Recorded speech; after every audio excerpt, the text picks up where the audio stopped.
Olá pessoal, sejam bem-vindos a mais um vídeo do canal. Eu sou Gustavo Ribeiro e hoje vamos dar continuidade à nossa leitura conjunta dos 3 ensaios sobre a teoria da sexualidade. Aposto que vocês tinham pensado que eu tinha desistido da leitura, mas não é isso não, vou falar para vocês, é que está muito corrido, esses vídeos demandam um certo planejamento, um certo tempo, mas eu demoro um pouquinho, mas eu vou adiante, tá, gente? Não desanimem comigo dessa leitura, eu preciso muito da companhia de vocês.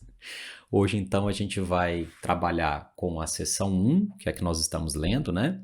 E vamos no tópico 6 para a gente dar seguimento às nossas leituras freudianas. O tópico 6 é intitulado A Explicação da Aparente Predominância da Sexualidade Perversa nas Psiconeuroses. Vamos então aos breves comentários, já que esse é um trechinho pequenininho, vamos fazer um vídeo menor então, aos breves comentários dessa parte do texto. Vamos lá.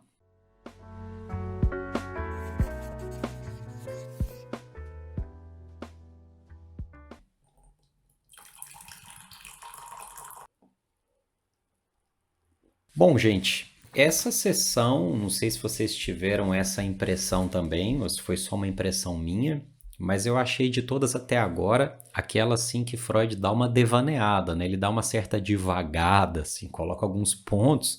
Não sei se ele está preparando território para algumas outras coisas que a gente vai estudar daqui a pouco, mas eu notei assim um falar e uma escrita mais vagos aqui nesse tópico. Então, o que ele vai abordar nesse tópico é sobre tudo que foi dito até aqui nos textos a respeito das possíveis semelhanças entre as perversões e as psiconeuroses de um modo geral, no tocante à constituição psíquica, pode ter ficado parecendo que a constituição de ambas essas estruturas, vamos colocar assim, seja muito semelhante. Ou seja, que os psiconeuróticos, de um modo geral, se pareçam muito com os perversos em termos de constituição psíquica. Então, Freud vai dizer que não é exatamente isso que ele quer dizer com essa aproximação entre psiconeuroses e perversões, como ele tem feito.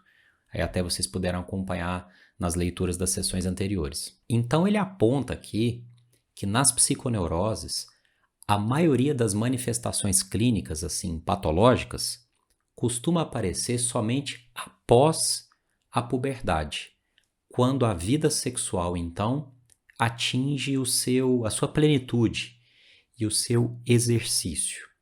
E aí ela vai esbarrar nos conflitos com o mundo externo, seja nas impossibilidades de objetos disponíveis para satisfação sexual, seja nos conflitos morais, e aí, consequentemente, as repressões, o recalque dessas pulsões sexuais, seja das situações perigosas nas quais essa sexualidade pode se manifestar, ou seja, é geralmente depois da puberdade que a vida neurótica se manifesta de forma mais enferma. A esse respeito, aqui na página 69 dessa edição, tem um trecho interessante que eu separei para a gente ver. Na maioria dos psiconeuróticos, a enfermidade surge apenas depois da puberdade, sob as exigências da vida sexual normal. É principalmente contra essa que se dirige a repressão,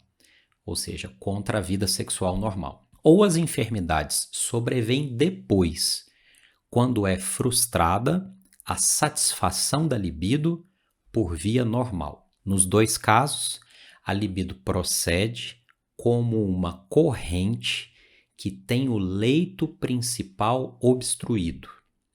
Ela preenche as vias colaterais que talvez tenham ficado vazias até então.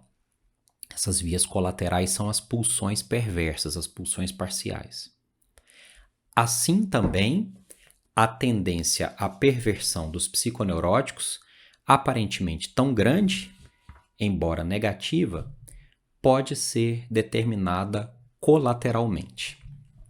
Então ele vai dizer aqui que a libido da vida sexual normal corre fluidamente como um rio e que, por vários motivos, internos ou externos, o leito desse rio pode ser obstruído e a água correria para formas marginais, colaterais de satisfação, que seriam modalidades então perversas de satisfação. E aí ele diz o seguinte: o fato é que devemos juntar a repressão sexual como fator interno àqueles externos como restrição da liberdade, inacessibilidade do objeto sexual normal, perigos do ato sexual normal, que geram perversões em indivíduos que, não fosse isso, talvez permanecessem normais.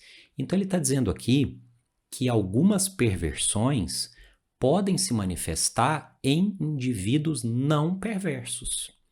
Ou seja, dependendo das situações externas, como ele aponta aqui, inacessibilidade do alcance ao objeto sexual, restrição de liberdade, perigos do ato sexual, quaisquer tipo de situações onde o indivíduo não possa gozar da sua sexualidade plena e que ele teria que se satisfazer de formas, então, que tenham relação com o desvio do objeto ou desvio do objetivo sexuais, mas que não fariam esse sujeito um perverso. Ele não seria constitutivamente um perverso, mas apenas circunstancialmente teria adotado práticas sexuais perversas para se satisfazer, dado a dificuldade da satisfação pelas vias sexuais, digamos, normais. Então, em outras palavras, o que ele está dizendo aqui no texto é que a formação das psiconeuroses está entre fatores externos e fatores internos. Fatores internos como a natureza das repressões, fatores externos como também a disponibilidade dos objetos sexuais, né? As possibilidades de realização com esses objetos sexuais. E aí ele fala uma coisa interessante aqui, que é sobre a tendência inata à perversão versus os fatores ambientais que podem influenciar no desenvolvimento de uma perversão ou no desenvolvimento de uma psiconeurose. O sujeito ficaria, então, entre fatores inatos e fatores do meio, ambientais. E em relação aos fatores inatos, as tendências inatas, ele vai falar de uma certa tendência maior ou menor de cada um de nós a obter prazer com as pulsões parciais, com as pulsões perversas, essas pulsões que ainda não se unificaram sob a primazia dos genitais, que fundaria então a neurose, né? Então ele está falando que alguns organismos, portanto alguns indivíduos, poderiam ter uma tendência inata maior às perversões, dado o grau de satisfação mais elevado em certas experiências pulsionais parciais ou perversas. Então a junção desses fatores inatos com a junção das experiências vivenciadas pelo indivíduo é que o colocariam nessa balança entre a formação de perversões ou a formação de psiconeuroses de um modo geral. Esses são os meus comentários a respeito desse item 6. Próximo vídeo a gente volta com o item 7. Achei esse item 6, de todos que nós lemos até agora, um pouco mais obscuro de compreensão. Não sei se vocês tiveram dúvidas, imagino que sim. Coloquem as dúvidas de vocês aí no campo dos comentários para que a gente possa ir evoluindo nessa leitura conjunta. E não desanimem, porque eu não desanimei também, estou com vocês, vamos adiante até o fim desse texto. Um grande abraço e até o próximo vídeo sobre o item 7, onde a gente vai concluir a seção 1 para entrar na seção 2, a sexualidade infantil. Um grande abraço, pessoal, e até o próximo vídeo.